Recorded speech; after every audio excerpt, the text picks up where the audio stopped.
Okay ako. Upo mo kayo. Tanak tayo. Magandang umaga po, no? Salamat sa Panginoon, no? Binigyan puli ako ng pagkakataon. Okay, bahagi ang salita ng Panginoon sa ating pastor sa privilege na ako po ay makapagsalita muli sa inyong harapan. Okay. Ilan na lang yung gift sa inyo? Nandit na ba kayo? Tayo yung pinagdagalan ko natin. Ano po ngayon ang ating mensahe sa umaga nito? Okay. Inggit, pikit. Pikit. Joke lang po yan. Pero ang mensahe, sabi dito, the poison of envy and the power of contentment. Ito ang ating mensahe sa umaga. Okay. Envy. Yun ang nangyayigit sa inyo. Taas kamay. Salamat sa Panginoon. Ano, tao pala kayo. Okay, lahat po tayo nainggit. No? Nung bata tayo, marami tayong pinagkakaingitan. No? Kaibigan tayong binayayaan. Talino, kapopihan. Anong kinaingitan natin? Yaman. Ang kinaingitan natin. Magandang papas. Kinaingitan. Marami tayong kinaingitan sa buhay. Ito po yung kasi tayong tao. At nadadama po natin yun. Yan po ang pag-uusapan natin yan sa umagang ito. Okay? Kukuhanin po natin ang ating teksto sa Proverbs 14:30. Tignan po natin. Proverbs 13:30.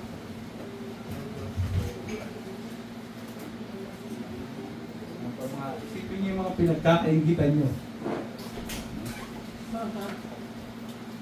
Worth ba siyang kaingitan? Yung mga panahon na yun, pag bata ka talagang marami kang pinagkakaingitan. Okay? Mas pogi siya, mas maganda siya, mas maputi siya, mas matangos yung ilong niya, mas mahaba yung buhok niya, mas straight, mas matalino, mas malakas, mas mabilis. Bilis dami, no? Kasi kami dati, pag PE po namin nung elementary kami, no? Meron kaming, ang PE namin po, running. No? Bibigyan kayo ng baton. Tapos, ang kalaban nyo, other section. Kinaingitan ako dun sa other section. Ang bilis tumakbo. No? Parang, kuneho ba yun? Sobrang bilis. Parang road runner, ang bilis tumakbo talaga. Sabi ko, tatalunin ko ito, nagpa-practice ako sa namin para matalo ko lang yun. Kasi lagi kami talo eh. Kasi ang bilis na tumakbo eh, yung panghuli nila eh. Sa bilis, sa talino, sa lakas, kinaingitan natin. Material na bagay, mas maganda yung kotse niya, mas maganda yung bahay niya. Ang dami natin kinaingitan. Okay? Yan po ngayon ang pag-usapan natin. Okay? Sabi dyan, the poison of envy and the power of contentment. Okay? Ang text po natin ay makikita natin sa Proverbs chapter 14 verse 30. Basahin po natin. Tayo po tayo. Yan po tayo tatayo.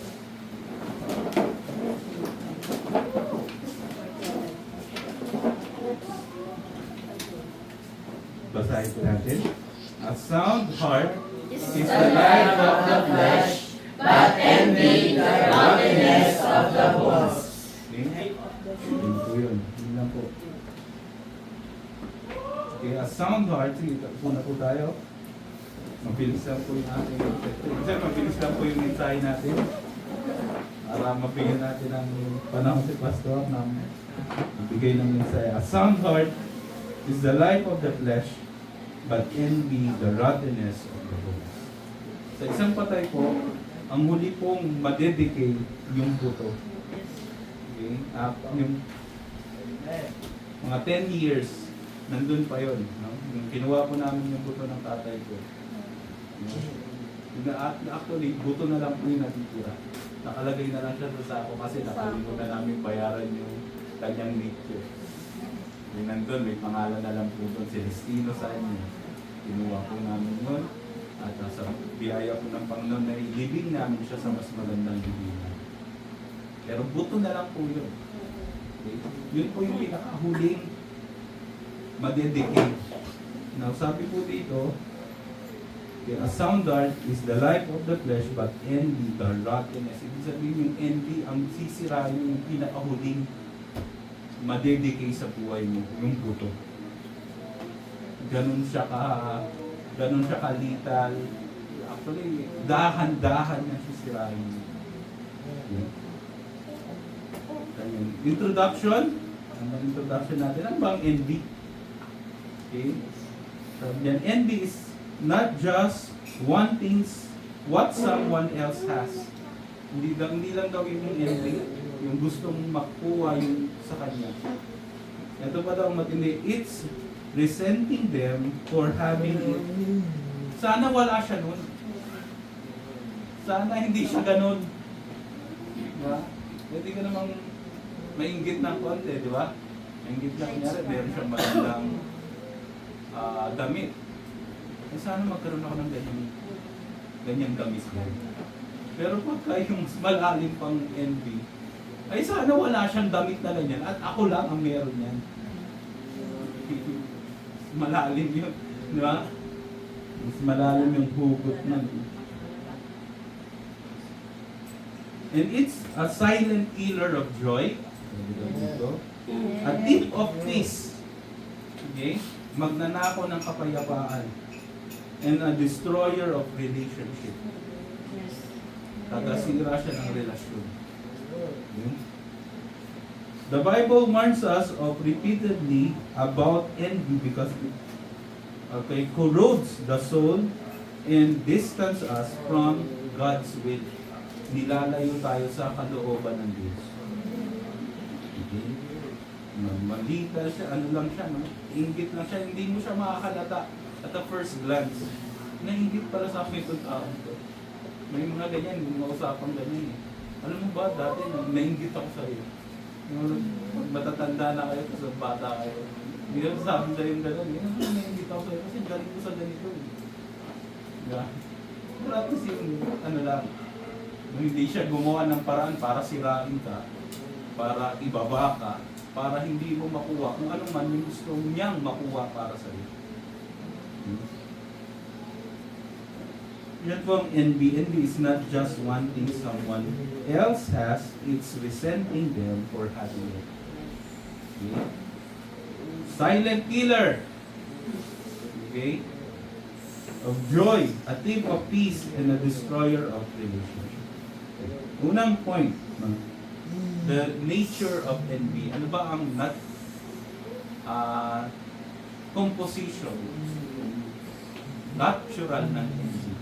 Basahin po natin sa Proverbs 27:4. Basahin po natin ating mga Bible sa Proverbs 27:4. Yun yan. Sila ng introduction ko, pasensya niyo na ako, di ako tulad ni Pastor Mahaba introduction. Okay? Introduction ko ay straight lang to the point ng pag-usapan natin. Okay? Sabi niya Proverbs 27 verse 4. Okay, sabi niya, mabasa po. Wrath is cruel, and anger is outrageous, but who is able to stand before envy? Okay, tanong po yan. Statement niya. Wrath. Sinabing wrath, matindi, no? Matinding galit. Okay? Nagalit na ba kayo matindi? Sino nga, galit na ba kayo matinding galit?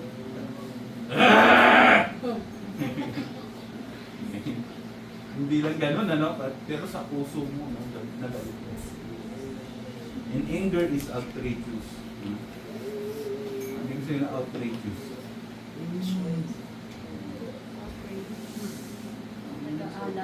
Nag-aalam mo. Hindi mo makontain. So,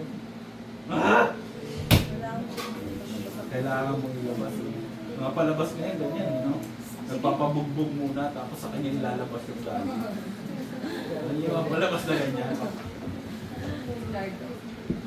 Tapos pag galit na galit, sa kanya ilalabas yung galing. Mga ganyan lang. Hindi yan, nung napanood si Hero, no? Okay. Pero, ang matindi dito, mas matindi pa daw yung envy, kay wrath at saka kay anger. Yung inggit daw, mas matindi. Sabi dyan, envy is more dangerous than anger or wrath. Kasi anger, makikita mo yan. On set, pag nagalit siya. Ay, hindi ka na. Siyempre, galit na siya eh. Normally, sometimes. Pero kung kailangan mo is, ano siya, i-tame, kailangan mo i-tame. Pero kung nagagalit lang siya dyan, no? Sa mga, pag nagko-commute ka, daming mga ganyan tao, galit eh. Okay? Kung aga-aga, simple lang, galit na, ang daming pinagdadaanan sa buhay. Di ba? Eh, kung hindi ka maano, alam niyo sa LRT, pag maaga doon, ako nagtutulak ang tulong. Kung may pag-asok doon, napakagaling sa malayo, no? Yung momentum niya, puno na yung ano, yung dikit ka na doon, dikit ka na doon, biglang papasok ng gano'n.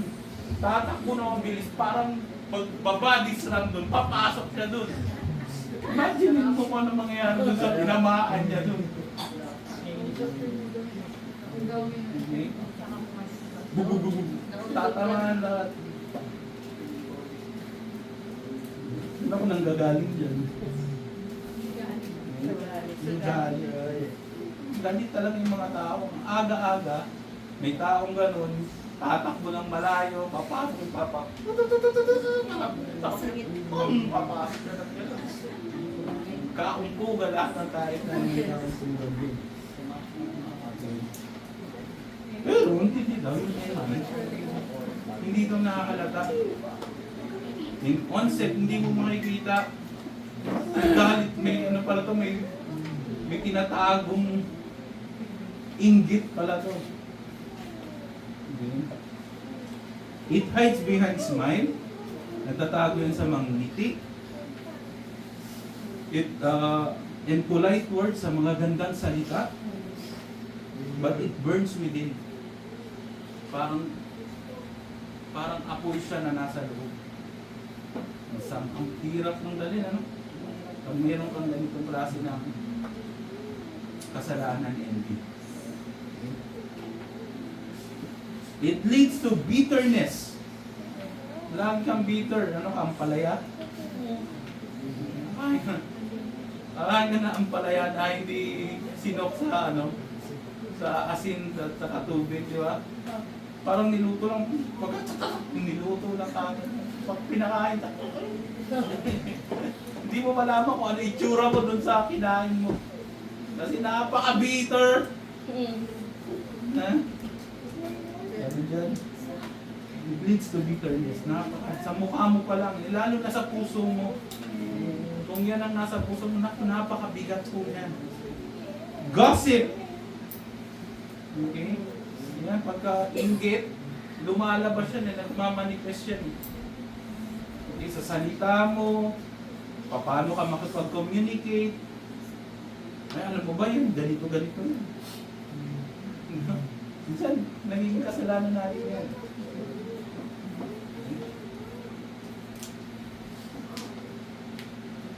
And it leads division. Paano pag nalaman, nung sinabihan mo na may inggit ka pala doon, at sinisiraan mo na yung taong yun, anong mangyayari? Ano sa tingin nyo mangyayari? Mapapabuti ba tayo, no? It leads to division.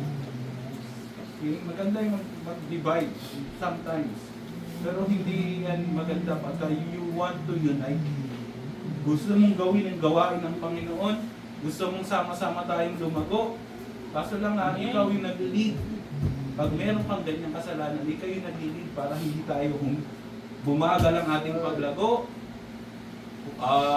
madiskarir tayo, madiscourage ang iba. Hirap.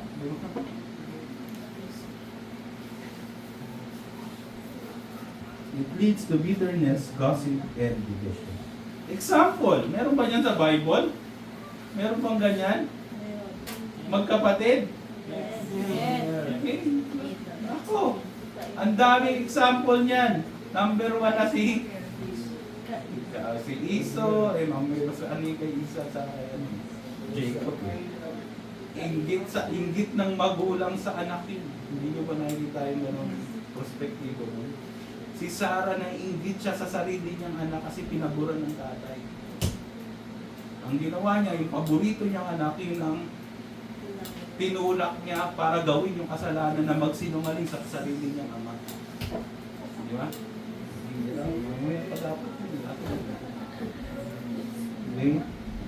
Eh, pinaka-classic niya si Cain at saka si Abel.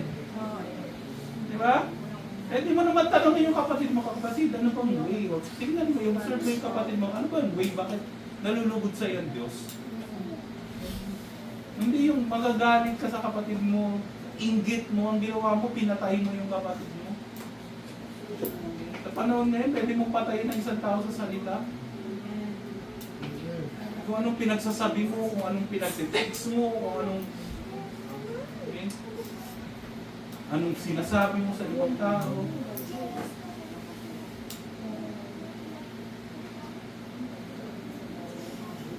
Cain and Abel, in Genesis 4, 5-6, tingnan natin kung ano nangyari dyan. Balikan lang po natin para maging fresh sa ating sarili. Kung anong ginawa ni Cain kay Abel. Genesis 4, verse 5-8. Babasa po. But God unto Cain and to his offering, he had not respect, and Cain was very wroth, and his countenance fell. And the Lord said unto Cain, Why art thou wroth, and why is thy countenance fallen? If thou doest well, shalt thou not be accepted? And if thou doest not well, sin lieth at the door, and unto thee shall be his desire, and thou shalt rule over him. And Cain was his brother, and it came to pass, when they were in the field, that Cain rose up against his brother, and smote him. Pinatay mo yung kasarili mong kapatid. Inggit. No, pwede ka namang magtanong sa kanya, pwede kang i-observe mo siya. Bakit ba itong kapatid na ito napaka-pinagpala? Bakit ba itong kapatid na ito binigyan ng pabor? Tanongin mo siya kung close kayo, mas maganda. Di ba? Kung hindi naman kayo close, observe mo sa Panginoon. Tanong mo sa Panginoon, bakit ba itong Panginoon pinagpala? Tingnan mo yung ways niya, kung paano yung ginagawa niya. Maganda, gayahin mo. Amen. Hindi mo kainggitan.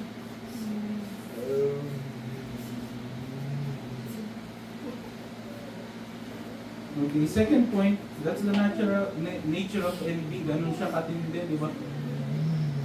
Okay. Hindi siya,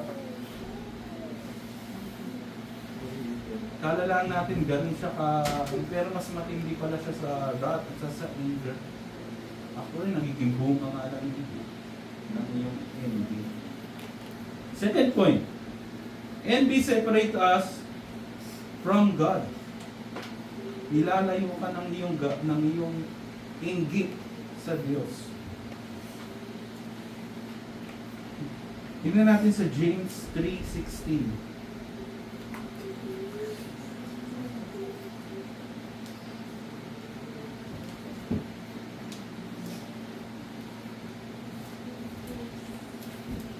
Sahin po natin, James 3:16.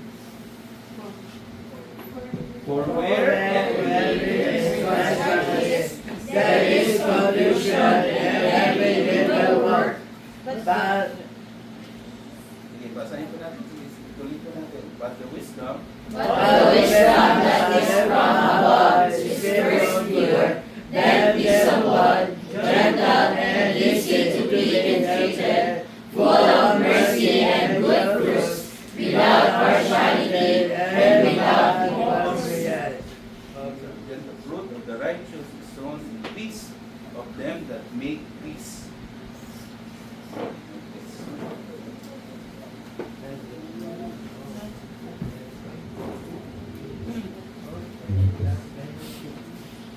Sabi dyan, for where envying and strife is, there is confusion and every evil work. Okay? Envy opens door to chaos and sin. Okay? Confusion, kaguluhan, pagkalito. Okay? Gusto niyo bang malito? Ibig sabihin clouded yung inyong mga decisions. Okay? Pag uminom ako ng kape, pag nakasulot ako ng salamin, pag uminom ka ng kape, yung moist ng ano, hindi mo makita eh. Lalong dumidilim yung... Ganun po yung ginagawa natin. Pag meron tayo binablock natin yung dapat na nakikita natin malinaw, lumalabo, nagiging confused tayo.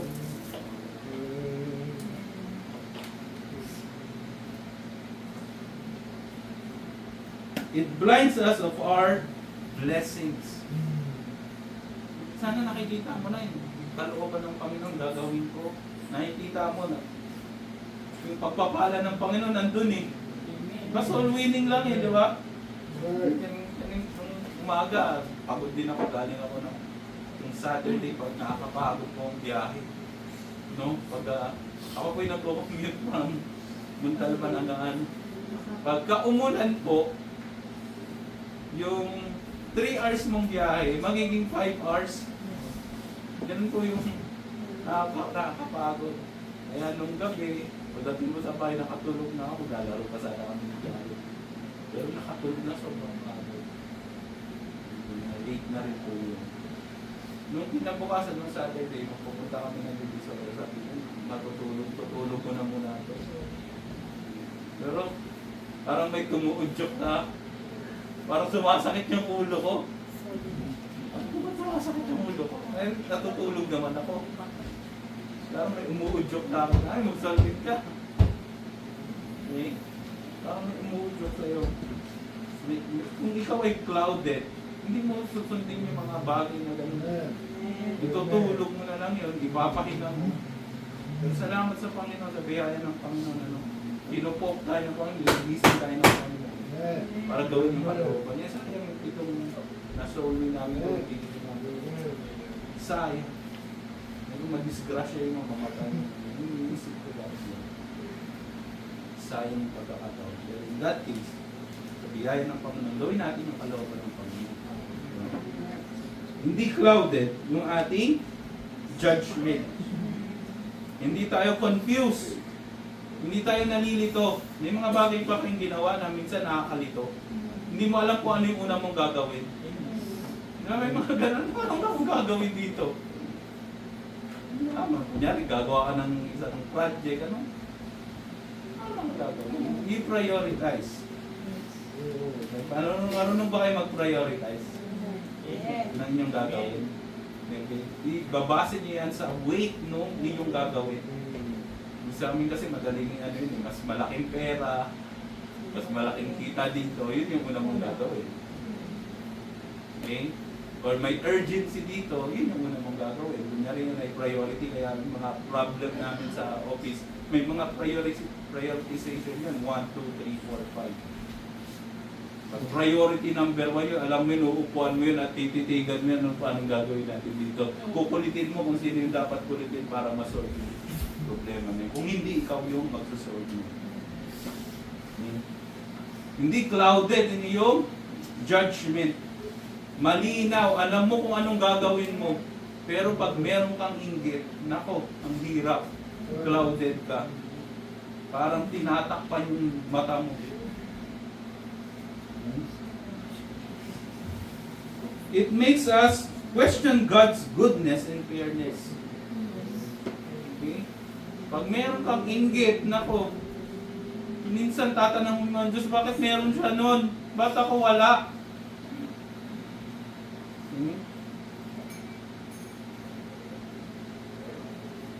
Minsan tatanong mo yung Diyos, no? Yan Diyos ba?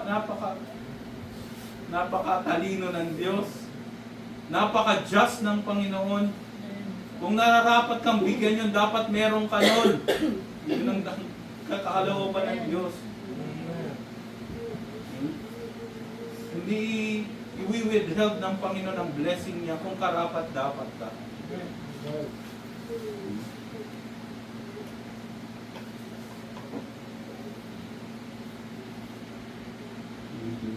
Example.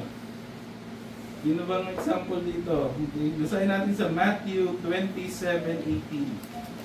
Best example na ito. So Matthew 27:18.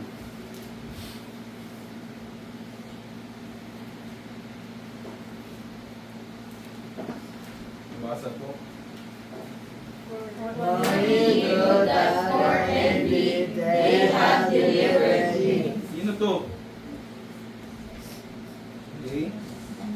Therefore, when they were gathered together, Pilate said unto them, Whom will he that I release unto you? Barnabas or Jesus, which is called Christ. Okay, sino yung nag-udyok, no, sa mga tao para ang Panginoon ay mapako sa krus? Sino? Yung mga Hudyo, yung mga Jew, yung mga leaders ng kanilang sekta, yung Pharisees and Sadducees. Pharisees, Sadducees. Biruan namin dyan lahat sa campsite. Yung mga Pharisees, oh, nasa likod na naman kayo nakaupo. Mga Sadducees, no? Mga, ano yung Sadducees? Nakita ka sad sila. Joke yan, ha? Nakakatawa. Okay. Sabi niya, yan. Ano daw ang nag-udyok sa kanila, gawin yan sa Panginoong Hesus. Ang Panginoong Hesus walang kasalanan. Wala siyang kasalanan. Ang panahon niya, nagpagaling siya ng pipi, bulag, bingi, pilay, sinapian ng masamang spirito. Nagugutom, pinakain niya, patay, binuhay niya. Anong ginawa sa kanya? Pinainggitan. Diba? Imbis na sinamba nila ang Panginoong Hesus, pinaglingkuran noong panahon na yun. Wala. Pinagalitan. No? Eventually, pinapako sa krus. Inggit eh.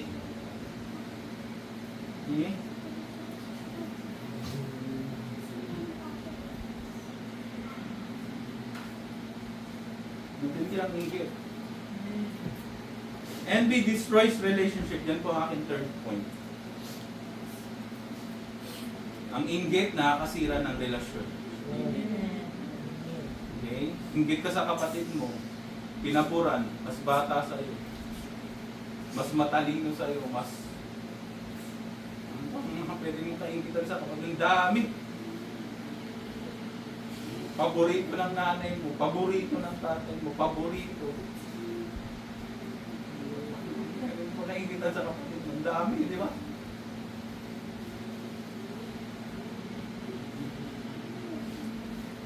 Tignan natin sa Galatians 5:26.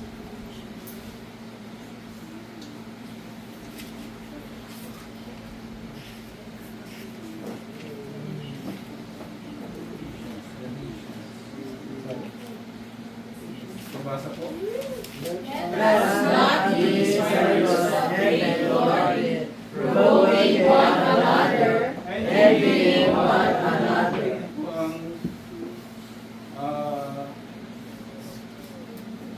Last statement po sa Galatians 5. Okay? Let us not be desirous of vainglory. Anong pwede mong kaingitan sa kapatid mo? Pansamantala lang naman yan eh. Di ba? Pinaburan siya ngayon. Mag-aral kang maigi, maging mabuting anak ka, papaburan siya rin. Mas matalino siya ngayon. Amen. Mag-aral kang maigi, tatalino ka rin. Amen. Okay? Pwede mo nga malampasan siya eh. Okay? Pero mas maganda, mas matalino kayo lahat. Di ba? Amen. Pwede mo pangingitan. Vain glory lang yan eh. Mas matangos yung ilong, mas maganda yung mata, mas mapumay, mas mahaba yung buhok. Pwede mo kaingitan. Eh, puro yan, vain glory lang. Mas naglilingkod siya sa Diyos. Tapos Amen. pinapaboran siya ni pastor. Mga pag-anuhan. Pag-inggitan. Mas maganda yung suot niya tuwing linggo. Pag-inggitan mo. Vain glory lang yan eh. Amen. Hindi ba, provoking one another, pinoprovoke mo yung mga tao. Envying one another, nagkakaingitan sa isa't isa. Ngayon na mamaya dito, meron naman tayong pang-punch. Sakit pa ngayon. Sugat-sugat pa tayo ngayon, meron mamaya. Gagamutin naman tayo ng salita ng envy breeds competition instead of compassion. Okay? It poisons friendship, families, and church. Okay? Nagkakaibigan, nagkakaingitan. Ay, mas pogi yung naging napangasawa ko. Naging boyfriend ko. Summa cum laude. Wala yun. Vain glory lang yun eh. Cum laude, kung ano man yan. Laude. Friendship. Family, sinisira niyan. Yung best example, yung anak. Yung nanay na inggit pa dun sa sarili niyang anak. Makainggit mo anak mo. Kasi tutulak mo isa mong anak para gumawa ng masama. Magsinungaling sa tatay mo. Okay? The story of the prodigal son. Sample din yung magkapatid yan. Bumalik na yung kapatid mo. Salamat, bumalik yung kapatid ko. Kaya ganun. Kasi ang layo na ang relasyon mo sa kapatid mo. Yung kapatid mo, dapat yan ang unang mag-aakay sa'yo. Right. Yung kapatid mo na yan ang dapat na una mong kaibigan, kausap, pagkagising mo sa umaga, makikita mo yung kapatid mo dyan. Pero wala kang pakialam. Iniinggitan mo. Kapala ka dyan.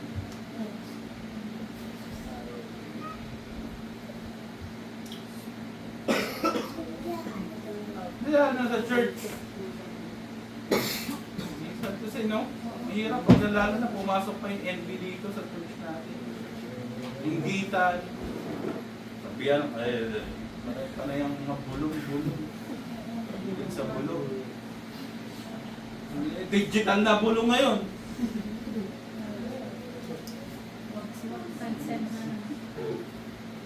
Digital ang bulong ngayon. Digital. Hindi niyo alam, nakaka-capture din yung digital. Isang screenshot mo lang doon. Kuha mo ng gawin. It turns unity to rivalry. Imbis na mag-unite tayo, magkakaroon tayo ng away. Diba? Nagkakaumpugan. Imbis na magyakapan tayo, magtulungan, umpugan. Baka sa quiz, nagaganon pa kayo. Quiz lang yun. Ang number one natin doon, point natin, tumalino tayo sa salita ng Panginoon. Hindi magkaroon ka ng kaaway. Magaling ako dyan, mas perfect ako dyan. Mataas na ako dyan. Tapos gagawa pa tayo minsan, mangungopya pa tayo. Para lang masabing mataas ka. Oo, di ko pa. Ay. Ming na yun.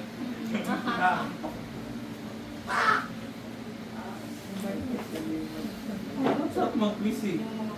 Bakit hindi ka nakapag-review pag narinig ka ng quiz, di ba? Parang tumatalino ka eh, di ba? Hindi ka nakikinig ka lang. Okay, mag-try ka lang. At least na-exercise mo yung brain cells mo. Yung mga, ano na tawag dyan? Mga ano, spark dyan sa brain mo. Gumagana.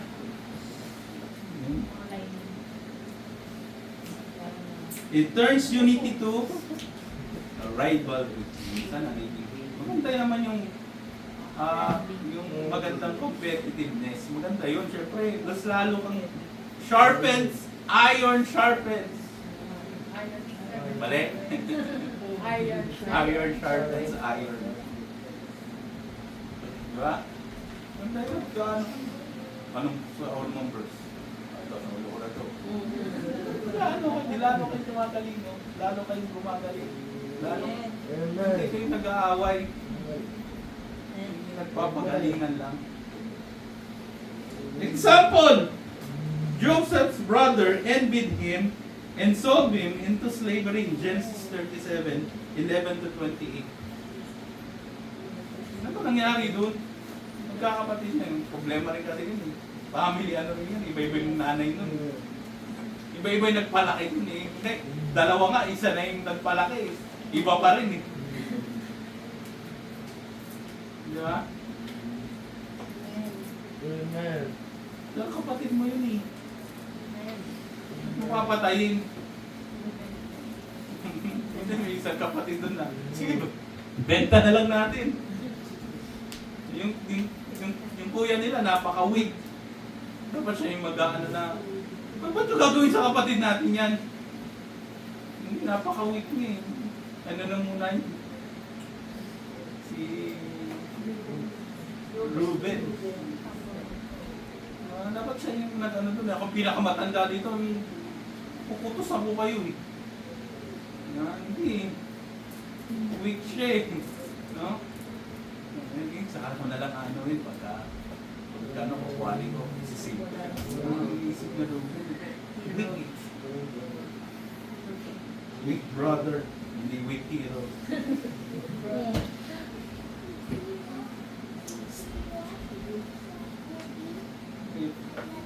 Fourth point, the cure of envy. Yan na. Cure sa envy, no? Cure, ano yung cure sa envy? Contentment and love. Amen.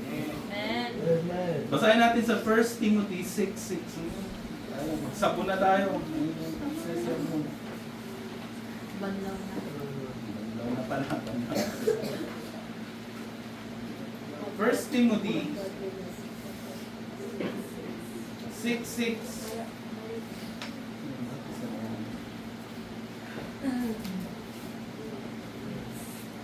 First Thessalonians, 2 Thessalonians, 1 Timothy, 2 Timothy. Nabasa po. But godliness with contentment is great gain. But godliness with contentment is great gain. Perverse disputing of men of corrupt minds and destitute of the truth, supposing that gain is godliness. From such withdraw themselves. But godliness with contentment is great gain. Ganda sa atin. Sa salita ng Panginoon, salita yun. Amen. Okay. Lahat ba ng gain? Goodliness? Yung mga nagnakaw. Gain yun eh, di ba? Yun sa Maynila ng kahapon. Sumakay kami ng ano eh. Motor. Kuya, bumali ba yung pagbabago na yung mupo dito sa Isko? Ay, okay naman. May pagbabago naman. Kaso lang yung mga nasa laylayan, kami pa rin yung tinatamahan. Artista naman kasi yan. Pag taga Maynila ka, alam mo kung ano nangyayari. Ikaw na, artista na yung kuya, puro ano yan. Ngayon, sikat na siya kasi lagi siya yung laman ng social media, laman ng balita. Kasi nga, nililinis niya yung Maynila. Malinis nga ngayon yung Maynila, napakalinis. Compare mo yung before, malinis naman siya yung Maynila.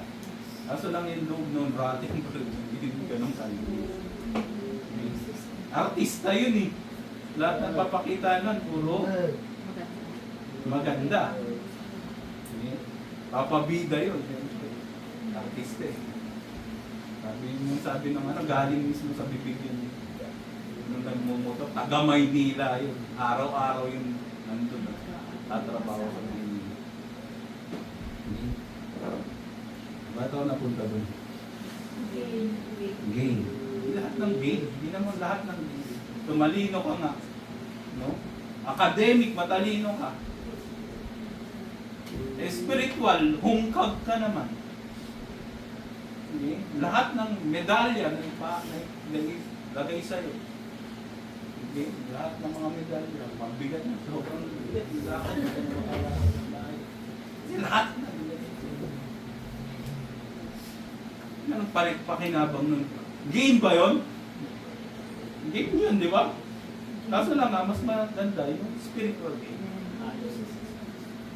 Hindi ka nang ipit sa dahil sa inggit, no, pinag-aapakan mo kung sino man, classmate mo, pinatay mo, ano bang ganon? Yung balitang ganon, taga-UP, di ba? Pinatay yung classmate, science nila, nag-eksperimento doon, pinasabog doon yung sa harapan ng classmate niya yung ina-eksperimento nila. Tingnan mo nga itong linaano niya eh. Kasi yun yung magiging valedictorian nila. Okay, siya ngayon naging valedictorian, kaso lang, nandun sa kulungan.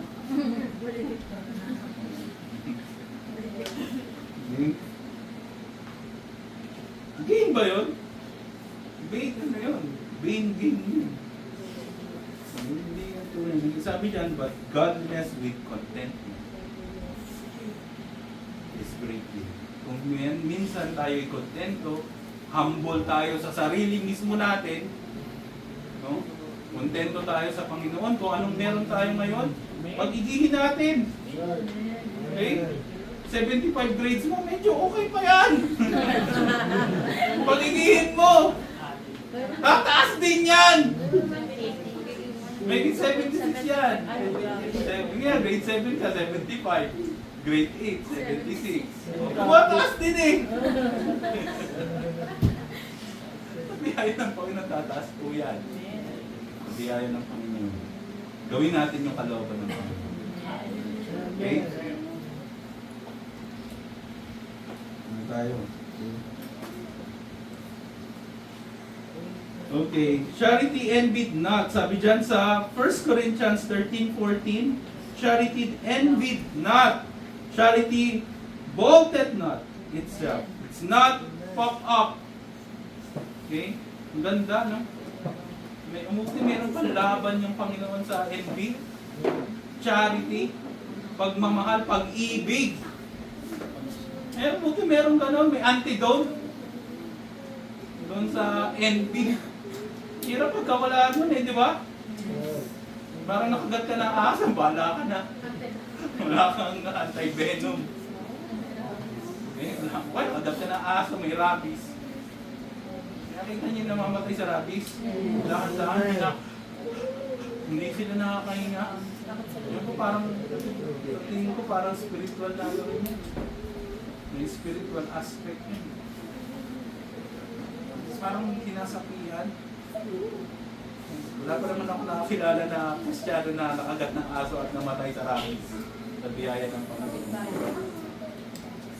Sabi sa Mark, di ba? Kunaan ng kalooban ng Panginoon. Tapos sa biyaya ng Panginoon, kung nakagat ka na may rabies, wala lang.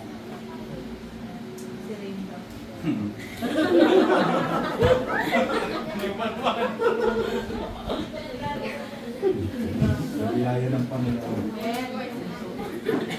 Contentment comes from trusting God's plan for your life.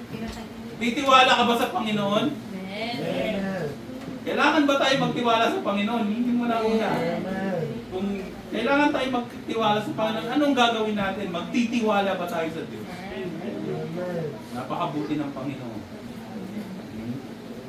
Contentment comes from trusting God's plan for your life. Tiwala tayo, may patutunguhan ng buhay natin kung magtitiwala tayo sa Panginoon. Okay? Love rejoice in others' blessing. rather than resenting them. Okay? Kung isang kapatid pinagpalang, matuwa tayo. Kung isang kapatid naka-gain or kung ano man yan. Kung ang kapatid natin umiiyak, samahan natin sa pag-iyak. Kung yan ay ngumingiti at nagbubunhi, samahan natin sa pagbubunhi. Kung yan ay dapat. Huwag natin, umiiyak na naman. Ganito yung attitude natin or masaya na naman to. Ganito yung attitude natin. Samahan natin. Mahal ba natin yung kapatid natin? Amen. Gratitude is the attitude to envy. Mayabang. Mas mataas ang tingin mo sa sarili mo. Pag naungusan ka ng konti, galit ka. Okay? Yung mga driver, nakikita mo. Sabi daw nakikita daw yung ugali sa pagdadrive. Nakikita na pa kayo ng driver, napakainiti ng ulo. Yes. Pinaunahan lang. Kaya nangyari ito sa Antipolo. Naunahan lang sila. Nung may sasakyan na ano, una ka dito. Basta ka, andar ako. Hindi naman nakasalalay sa'yo yung patutunguhan ko.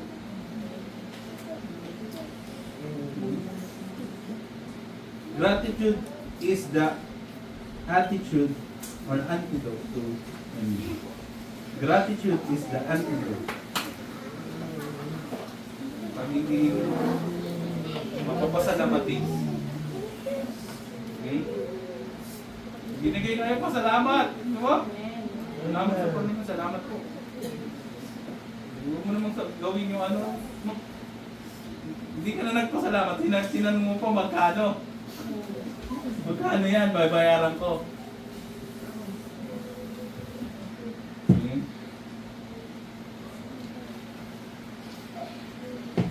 Last point. Living free from envy.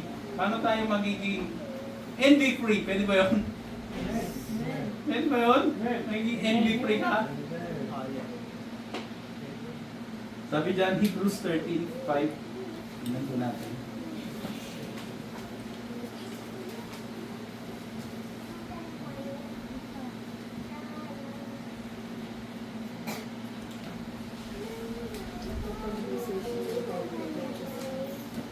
Okay, basahin po natin. Let your conversations be without covetousness, and be content with such gifts as ye have. For he has said, I will never leave thee, nor forsake thee. Biyaya ng Panginoon. Okay. Meron pa tayo, iiwasan pa natin yun. Pero palagi yung kakatok dun sa puso natin eh. Kakatok palagi yan, envy sa puso natin. Pero pwede nating chakwera i-deny. Pag pumasok man yan, humingi tayo ng tawad. 1 John 1:9.